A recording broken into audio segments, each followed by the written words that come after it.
அனைவருக்கும் வணக்கம். நான் தமிழரசி பாலமுருகன். நாளைய தினம் 18/1/2026 ஞாயிற்றுக்கிழமை தை மாதத்தோட அமாவாசை திதி. மிக மிக மிக முக்கியமான ஒரு நாள், யாருமே தவறவிடக்கூடாத மிக அற்புதமான ஒரு நாள். நம்ம வாழ்க்கையில் பல முன்னேற்றங்கள் நாம் அடையணும், பலரும் ஆச்சரியப்படுற வகையில் நம்முடைய குடும்பம் முன்னேறணும் அப்படின்னா நாளைய தினம் நாம் ஒவ்வொருவரும் செய்ய வேண்டிய சில முக்கியமான விஷயங்கள் அப்படிங்கிறது இருக்குது. அதில் முதல் முக்கியமான விஷயம், நாளை காலை நீங்கள் எழுந்திரிச்சதும் உங்களுடைய நிலைவாசலில் வைக்க வேண்டிய சில முக்கியமான பொருட்கள். எப்பொழுதும் ஒவ்வொரு மாதமும் அமாவாசை பதிவுகளில் இந்த பதிவு நிச்சயமாக நம்முடைய சேனலில் இடம் பிடித்திருக்கும். ஏன்னு கேட்டிங்கன்னா, இந்த காலகட்டத்தில் முன்னாடியெல்லாம் நம்மளுடைய முன்னோர்களுக்கு நம்ம படையல், தர்ப்பணம், திதி, தண்ணீர் இறைப்பதெல்லாம் தவறாமல் எல்லாருமே செஞ்சாங்க. ஆனால் இந்த அவசர காலத்தில் நிறைய பேருக்கு என்னைக்கு என்ன திதி அப்படிங்கிறது கூட மறந்து போயிடுது. ஏன்னா வீட்டில் இருக்கக்கூடிய பெண்களுமே ரொம்ப பிஸியாக இருக்கிறாங்க, 2 பேருமே வேலைக்கு போகிறாங்க. அதனால் வீட்டில் பெரியவங்க கிடையாது திதி பார்த்து சொல்வதற்கு. அதனால் அவங்க முறையான வழியில் படையல் பண்ணுறது, நீர்நிலைகளில் போயிட்டு தர்ப்பணம் கொடுக்கறது, இதெல்லாம் அவங்களால செய்ய முடியல.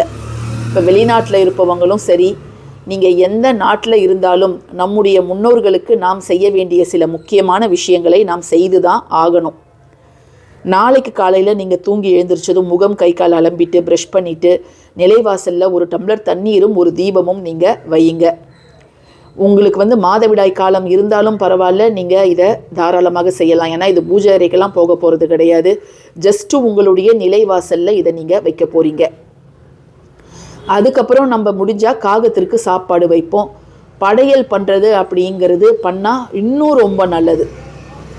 நம்ம அந்த விஷயங்கள்லாம் பண்ணுறோமோ இல்லையோ, இந்த ஒரு விஷயத்தை நாளை காலை உங்கள் நிலைவாசலில் வைங்க. ஏன்னு கேட்டிங்கன்னா, அமாவாசை அப்படின்னா, அமா அப்படின்னா ஒன்று சேர்ந்து, வாசை அப்படின்னா என்ன சொல்லுவாங்கன்னா சேர்ந்து வருதல் அப்படின்னு சொல்லுவாங்க.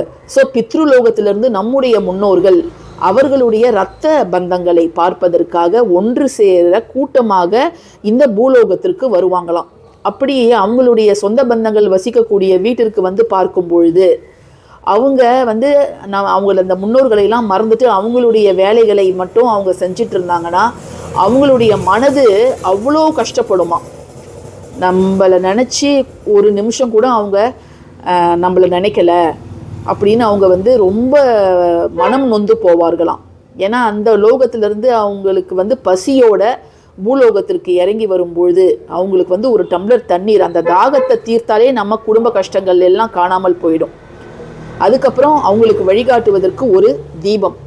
இதோடு சேர்த்து நாம் வைக்க வேண்டிய மிக முக்கியமான ஒரு பொருள் என்ன அப்படின்னு பார்த்தீங்கன்னா, கோதுமை தானியம். கோதுமை தானியத்தோட நாட்டு சர்க்கரை நான் சேர்த்துருக்கிறேன். நீங்கள் கோதுமையோட வெள்ளை சர்க்கரையோ அல்லது வெள்ளைப்பொடியோ நீங்கள் தாராளமாக சேர்க்கலாம். இதை சேர்த்து நாம் வைக்கும் பொழுது அவங்க அடையக்கூடிய மகிழ்ச்சிக்கு அளவே கிடையாது. நான் இன்னைக்கு எடுக்கிறதுனால இங்கே கோலம் இருக்குது, நாளைக்கு நீங்கள் நிலைவாசலில் கோலம் எதுவும் போடக்கூடாது. அதே போல் இந்த தண்ணீர், இந்த தீபம், இந்த கோதுமை இதெல்லாம் உங்களுடைய நிலைவாசல் எந்த திசையில் இருக்குதோ அந்த திசையிலே நீங்கள் ஏற்றி வைக்கலாம். நிறைய பேர் முன்னோர் தீபம் அப்படின்னா நம்ம தெற்கு திசையில் தான் ஏற்றணுமா அப்படின்னு கேட்குறாங்க. அப்படி கிடையாதுங்க. அவங்க வெளியில் நின்று பார்க்கும்பொழுது அவங்களுக்காக ஒரு தீபம், ஒரு டம்ளர் தண்ணீர், இந்த கோதுமை தானியம்லாம் இருக்கும்பொழுது அவங்க அவ்வளோ சந்தோஷப்படுவாங்க. நாளைக்கு ஞாயிற்றுக்கிழமை அப்படிங்கிறதால சூரியனுக்கு உரிய தானியம் கோதுமை. சூரியனுக்கு பிதுர்காரகன் அப்படிங்கிற ஒரு பெயரும் இருக்கின்றது. அதனால தான் இந்த பித்ரு தர்ப்பணங்களை எல்லாம் சூரியன் உதித்ததுக்கு அப்புறம் தான் நம்ம செய்யணும். அதுவும் அந்த 12லேருந்து 1 மணிக்குள்ளார செஞ்சு முடிச்சிடணும். சூரியன் வானத்திலிருந்து இறங்கு முகத்தில் இருக்கும்பொழுது நம்ம அந்த 1 மணிக்கு மேலெல்லாம் செய்யக்கூடாது. எந்த விதமான படையலும் சரி, தண்ணீர் இறைப்பது அல்லது நீர்நிலைகளில் போயிட்டு நம்ம தர்ப்பணம் கொடுப்பது, பிண்டம் வைத்து இது பண்ணுவது எல்லாமே அந்த 1 மணிக்குள்ளார நம்ம முடிச்சிடணும். ஸோ நீங்கள் அதை மாதிரி பண்ணுற மாதிரி இருந்தால் நீங்களும் நாளை பகல் அந்த 1 மணிக்குள்ளார நீங்கள் முடிச்சிடுங்க. ஏற்கனவே நான் பதிவில் அமாவாசை திதி எப்போ ஆரம்பித்து எப்போ முடியுது அப்படிங்கிறத நான் சொல்லியிருக்கிறேன். நாளைக்கு காலையில் இது எல்லாத்தையுமே நீங்கள் 3 பொருளையும் உங்களுடைய நிலைவாசலில் வச்சிடுங்க. அது ரொம்ப ரொம்ப ரொம்ப நல்லது. அதுக்கப்புறம் நீங்கள் வந்து படையல் செய்தாலும் சரி, செய்ய முடிந்தவர்கள் செய்யலாம்.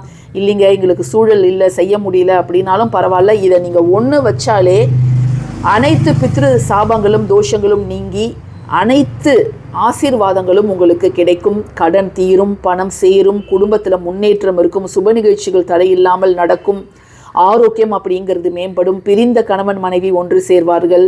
அது மாதிரி கருத்து வேறுபாடு குடும்பத்திலேயே நிலவுச்சுன்னா அந்த கருத்து வேறுபாடுகள்லாம் நிலவி அந்த நீங்கி நல்ல ஒரு உறவுகள் மேம்படும். அதை மாதிரி நம்ம சொல்லிக்கிட்டே போகலாம். வீண் விரைய செலவுகள் குறையும். என்ன உங்கள் குடும்பத்தில் நடக்கணும்னு நினைக்கிறீங்களோ அது எல்லாமே நடக்கும். இந்த தீபமானது நீங்கள் 7 மணிக்கும் ஏற்றலாம், நாளைக்கு காலையில் 8 மணிக்கும் ஏற்றலாம், இல்லை நான் 6 மணிக்கே ஏற்றலாமானா நீங்கள் 6 மணிக்கும் ஏற்றலாம். ஏன்னா அமாவாசை திதி நாளைக்கு காலையில் வெடிகாத்தால் 12 மணிலேருந்தே ஆரம்பிச்சிடுது ஞாயிற்றுக்கிழமை. ஸோ வந்து நீங்கள் 6 மணிக்கும், அதாவது சூரியன் வந்ததுக்கப்புறம் இதை நீங்கள் ஏற்றி வைங்க. ரொம்ப ரொம்ப நல்லது. யாருமே தவற விடாதீங்க. மறுநாள் இந்த கோதுமை சர்க்கரையெல்லாம் நீங்கள் பறவைகளுக்கு உணவாக வச்சிடுங்க. தண்ணீரை எடுத்து நீங்கள் செடி கொடிகளுக்கு விட்டுடலாம். தீபத்தை நீங்கள் வேறு எதற்காவது கழுவிட்டு பயன்படுத்திக்கலாம். ஸோ இதை யாருமே தவற விட்டுடாதீங்க.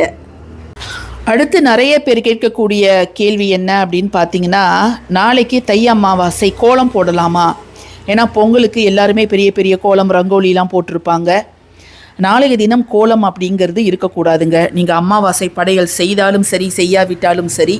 இப்போ நான் இன்றைக்கி ஷூட் பண்ணுறேன், இன்றைக்கி இந்த கோலம் இருக்குது, இன்றைக்கி மாலை நேரத்தில் நான் இந்த கோலம் எல்லாத்தையும் நான் வந்து பெருக்கிட்டு நான் இந்த இடத்த சுத்தமாக கழுவி விட்டுடுவேன். ஸோ இந்த கோலம் எதுவும் இருக்கக்கூடாது. இன்கேஸ் நீங்கள் மாலை நேரத்தில் ஏதாவது நான் வந்து தெய்வ வழிபாடு பண்ண போகிறேன், அமாவாசை குலதெய்வ வழிபாடு, இல்லை நான் வேறு வாராகி வழிபாடு ஏதாவது பண்ண போகிறேன்னா நீங்கள் மாலை நேரத்தில் வேணால் உங்கள் பூஜை அறையில் நீங்கள் கோலம் போடலாமே தவிர நாளை எக்காரணத்தை கொண்டும் உங்களுடைய நிலைவாசலில் கோலம் இருக்கக்கூடாது. தண்ணீர் மட்டும் தெளிக்கலாம். சில பேர் காவி மட்டும் போடுவாங்க, ஆனால் இந்த வெள்ளை கலரில் கோலம் இருக்கக்கூடாது. இதை நான் இன்றைக்கி ஈவினிங்கு க்ளீன் பண்ணிவிடுவேன்.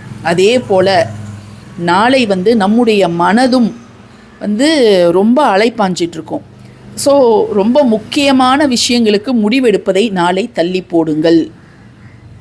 எந்த ஒரு தொழில் சார்ந்த முடிவும் அல்லது குடும்பம் சம்பந்தமான முடிவும் நாளை நீங்கள் எடுக்காதீங்க. அடுத்து அமாவாசை முடிஞ்சதுக்கப்புறம் வளர்பிறையில் நீங்கள் அதை மாதிரி முடிவெடுக்கலாம். அதை மாதிரி கடினமான வேலைகளை நாளை நீங்கள் செய்யாதீங்க. ஏன்னா நாளைக்கு ஏதாவது அடிபட்டுச்சுன்னா அந்த காயமானது வெகு சீக்கிரத்தில் ஆறாது அப்படின்னு சொல்லுவாங்க. ஸோ அதை வந்து நீங்கள் செய்யாதீங்க. அதே போல் நாளைய தினம் தூர பயணங்கள் மேற்கொள்வது அப்படிங்கிறது நல்லது கிடையாது. ஸோ முடிஞ்ச வரை இதெல்லாம் நீங்கள் அவாய்ட் பண்ணிடுறது அப்படிங்கிறது நல்லது. ஏன்னா இந்த நாள் அப்படிங்கிறது முன்னோர் வழிபாட்டுக்கும் மாலை நேரங்களில் நம்ம தெய்வ வழிபாட்டுக்கும் உரிய நாளாக நம்ம வந்து இதை ஒதுக்கி இருக்கிறோம். அதனால் முழுவதுமாக நீங்கள் முன்னோருக்கான தர்ப்பணங்கள், படையல் இவற்றை மட்டும் செய்வதில் உங்களுடைய கவனத்தை நீங்கள் செலுத்துங்க. ஸோ இந்த பதிவை உங்களுக்கு பிடிச்சிருந்ததுன்னா கட்டாயமாக லைக் பண்ணுங்கள், ஷேர் பண்ணுங்கள், நம்ம சேனலுக்கு சப்ஸ்கிரைப் பண்ணுங்கள். தினம் தினம் நல்ல நல்ல விஷயங்கள் உங்களை தேடி வந்துக்கிட்டே இருக்கும். ஸோ தேங்க்யூ ஃபார் வாட்சிங் திஸ் வீடியோ. நன்றி.